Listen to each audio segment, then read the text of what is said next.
Buenas noches. En esta oportunidad vamos a hablar acerca de la problemática de la referencia, la implicatura y la inferencia. Primero vamos a hablar acerca de lo que es la implicatura, con su correspondiente clasificación. Luego pasaremos a lo que es la inferencia, también con su clasificación. Y por último vamos a hablar acerca de las máximas de Gliese. Bueno, en cuanto al concepto de implicatura, se puede decir que la implicatura es la información que el emisor de un mensaje trata de hacerle llegar al interlocutor, pero de manera implícita. La implicatura, de hecho, es una implicación pragmática que se opone a la implicación semántica y a la implicación lógica, ¿sí? Tal y como lo es la presuposición. Bueno, este término de implicatura fue acuñado por el filósofo americano Paul Grice. Este filósofo americano creó el primer modelo pragmático de la comunicación. En su teoría lo que hace este hombre es una diferenciación acerca de lo que es, de lo que se dice, y acerca de lo que se comunica. Este hombre dice que lo que se dice es el contenido literal que encontramos dentro del enunciado, mientras que lo que se comunica es toda la información expresada dentro del enunciado sin importar el contenido. La implicatura, a su vez, lo que hace es mostrar. Bueno, la implicatura de hecho es ese contenido implícito del mensaje, como lo hemos dicho. Grice plantea que existen dos tipos de implicaturas: las implicaturas convencionales y las implicaturas no convencionales. Las implicaturas convencionales, según Grice, son aquellas que derivan directamente del significado de la palabra y no toman en cuenta factores contextuales. Por ejemplo, en un enunciado como el siguiente: por fin han logrado su objetivo, se expresa, además de expresar que han logrado, que han llegado a una determinada meta, también está expresando de manera implícita que el lograr esta meta ha costado un trabajo forzoso y arduo. Bueno, después también tenemos las implicaturas no convencionales, que son aquellas que se generan a través de la intervención de factores conversacionales.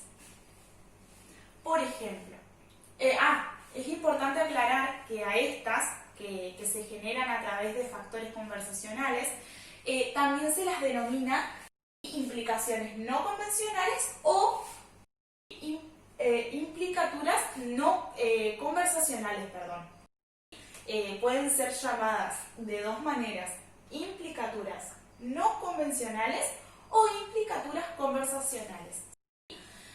Bueno, en este siguiente ejemplo, que dice así: cada día me gusta más el bacalao. Bueno, acá, por ejemplo, en un diálogo, esta expresión, si la tomamos en base a un diálogo que tiene una adolescente con su madre, luego de percibir que no le ha gustado cierta comida, ella le dice: cada día me gusta más el bacalao. Bueno, en esta conversación, si su madre seguía, si el interlocutor seguía a través de claves verbales o no verbales, como por ejemplo, las claves verbales es, por ejemplo, la entonación, ¿no? Y las claves no verbales son los gestos que uno utiliza a la hora de expresar cierto enunciado, ¿no? Entonces, ante este enunciado que dice: cada día me gusta más el bacalao, luego de estar en esta conversación con su madre y de haber percibido que no le gusta la comida, ella, en este caso el interlocutor, se dará cuenta de que lo que su hija quiso decir es totalmente lo opuesto. En cuanto a las implicaturas no convencionales, es importante aclarar también que a Grise le interesa ciertas situaciones, ¿sí? No convencionales o conversacionales. Tales como, por ejemplo, cuando entre el emisor y el interlocutor, cuando el emisor, transgrede o viola alguna de las máximas del principio de cooperación. Estas máximas vamos a hablar un poquito más adelante y vamos a explayarnos bien, acerca del tema. Pero es importante saber que, según Grise, cuando el emisor transgrede esta máxima, lo hace con el objetivo de que el interlocutor se dé cuenta de esto y de que al darse cuenta inicie un proceso justamente de inferenciación. Un proceso que está relacionado con lo que posteriormente vamos a ver, que es la inferencia, ¿sí? A su vez, las implicaturas no convencionales se subclasifican en implicaturas generalizadas y en implicaturas particularizadas. Las implicaturas generalizadas son aquellas, las implicaturas generalizadas son aquellas en las cuales no intervienen un contexto específico de emisión. Es decir, en las implicaturas generalizadas el contexto no interviene, no va a tener que ver con lo que diga el enunciado. Como si nosotros analizamos el siguiente enunciado que dice: Elena ha quedado esta noche con un hombre. Podemos inferenciar claramente que Elena no va a quedar no quedó, mejor dicho, con una persona allegada a su familia, con un familiar o con una persona conocida, ¿sí? Porque si no se hubiese utilizado el sustantivo común hombre. Si no se hubiese utilizado un nombre propio, como por ejemplo Juan, Agustín, Lautaro, ¿sí? Pero al encontrarnos con un sustantivo propio, este sustantivo propio está haciendo el interlocutor inferencia que ese hombre no es allegado a su familia y que posiblemente pueda llegar a tener, por ejemplo, una relación amorosa con Elena. Bueno, en cambio, para las implicaciones particularizadas, sí depende de un contexto específico de emisión. Sí se va a relacionar y sí el receptor o el interlocutor, al completar, ¿sí? O al inferir, ¿sí? Al realizar la inferencia, que más adelante vamos a hablar de lo que es, va a tener en cuenta el contexto. Por ejemplo, en el siguiente enunciado te dice: ¿qué te parece la novia de Juan? Es simpática. Bueno, ante este enunciado, el interlocutor puede llegar a suponer que, ya que ante la ausencia de claves verbales o de claves no verbales, como lo habíamos dicho anteriormente, ante la ausencia de gestos o ante la ausencia, de entonación, puede interpretar que, la novia de Juan, como característica positiva, como única característica positiva, es simpática. En realidad, la diferencia que hay entre ambas implicaturas es el grado de dependencia que tiene cada una en relación a su contexto. Bueno, Estrechamente ligado al concepto de implicatura nos encontramos con la inferencia. La inferencia supuso que se contextualizaran las prácticas del lenguaje. Es decir, que el hablante ponga en práctica el conocimiento sociocultural que tiene acerca de su lengua con el objetivo de, a la hora de enunciar o de realizar un enunciado, saber bueno, justamente hasta cuánta información hay que brindar, cuánta información es real y cuándo la información es verídica, sí, que eso ya corresponde a el tema de las máximas que vamos a ver más adelante, pero es importante que el estudiante aprenda justamente a saber, ¿sí? Y a saber descifrar lo dicho de manera implícita, que justamente eso es la implicatura. La inferencia es el proceso interpretativo que realiza el interlocutor para descifrar los significados implícitos dentro del enunciado, teniendo en cuenta justamente las referencias del contexto en el que se creó dicho enunciado, ¿no? Las referencias contextuales, ¿no? Es decir, el contexto en el que se creó dicho enunciado. Bueno, diciéndolo de otra manera, la inferencia es la relación que realiza el interlocutor entre lo expresado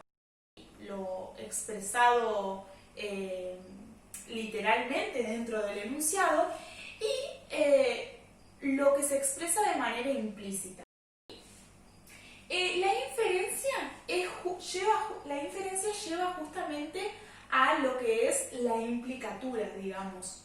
La implicatura, como sabemos, es el significado implícito. Entonces, se puede decir tranquilamente que la inferencia es el proceso que lleva a la implicatura, es decir, al significado implícito, que vamos a encontrarnos dentro de un enunciado. Bueno, este término se lo incluye dentro del proceso comunicativo, ya que Grise elabora el primer modelo pragmático de la comunicación, llamado principio de cooperación, sobre la base de un proceso inferencial que engloba lo siguiente. Los implícitos semánticos hace referencia a la información que puede deducirse semánticamente de un enunciado. La semántica, como bien sabemos, hace referencia a lo que es el significado de la palabra. Entonces, en un enunciado como el siguiente, Ana ha dejado de fumar, en este enunciado tranquilamente se puede deducir que Ana antes fumaba, ¿no? Bueno, en cuanto a los implícitos pragmáticos, cuando hablamos de implícitos pragmáticos hablamos de la información no dicha, pero no dicha explícitamente, pero que se puede deducir mediante el contexto situacional como cultural. ¿Qué hacen los implícitos pragmáticos? Logran que el hablante ponga en función o ponga así en movimiento, por así decirlo, los conocimientos previos que tiene del mundo, ¿no? Entonces, en el ejemplo, me gustan tus pendientes, podemos interpretar si este enunciado se dice sumado a la gesticulación y además en un tono, con un tono de entusiasmo, digamos, se puede interpretar me gustan tus pendientes como una petición. Como dije anteriormente, Paul Grise fue un filósofo americano que se ha destacado por haber sido quien creó el primer modelo pragmático de comunicación. Este primer modelo pragmático de comunicación es conocido por el nombre de principio de cooperación, que a su vez en la pragmática son reconocidos como las máximas de Grise. Grise a su vez plantea que todo enunciado tiene como finalidad el acto comunicativo, es decir, tiene como finalidad la comunicación. Él dice también que en el acto comunicativo se lleva a cabo una serie de principios de cooperación que funcionan como reguladores de este acto de comunicar. Y también sostiene que estos principios de comunicación no pueden ser violados por los integrantes, ¿sí?, de dicho acto. Menciona también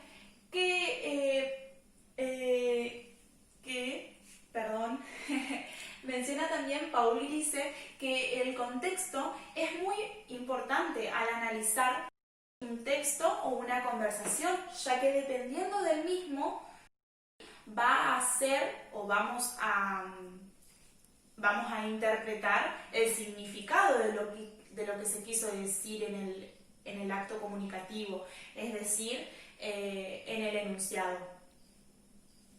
Las máximas de Grise estructuran el denominado principio de cooperación, en el que los intercambios conversacionales deberían ser estructurados de la siguiente manera. Adecúe su contribución conversacional en el estadio en que tenga lugar a los requisitos que marque el propósito o la dirección del intercambio que usted sostenga. Grise plantea que los hablantes damos por supuesto que el interlocutor es cooperativo, es decir, que cumple con las pautas, con las normas brindadas por las máximas. Los hablantes, de hecho, damos por sentado que el interlocutor nos va a dar el mensaje justo en el enunciado, la información justa, ¿sí?, haciendo referencia a la máxima de cantidad, que esta información va a ser verdadera, haciendo referencia a la máxima de cantidad, que a su vez esta información va a ser relevante, ¿sí?, va a ser lo importante, ni más ni menos, haciendo referencia a la máxima de pertinencia, y por último, que esta información va a ser brindada de manera clara y ordenada, ¿sí?, haciendo alusión a la última máxima, que es la de modo. Y por último, antes de finalizar, veremos las normas o las pautas que conforman cada una de las máximas nombradas anteriormente. La máxima de cantidad, en donde las pautas dicen: da tanta información como sea precisa. No des más información de la necesaria. La máxima de calidad dice lo siguiente: no digas nada, que creas que es falso. No digas nada si no tienes prueba de su veracidad. La máxima de pertinencia dice: sé relevante. La máxima de modo nos indica: evita la ambigüedad. Sé breve. Sé ordenado.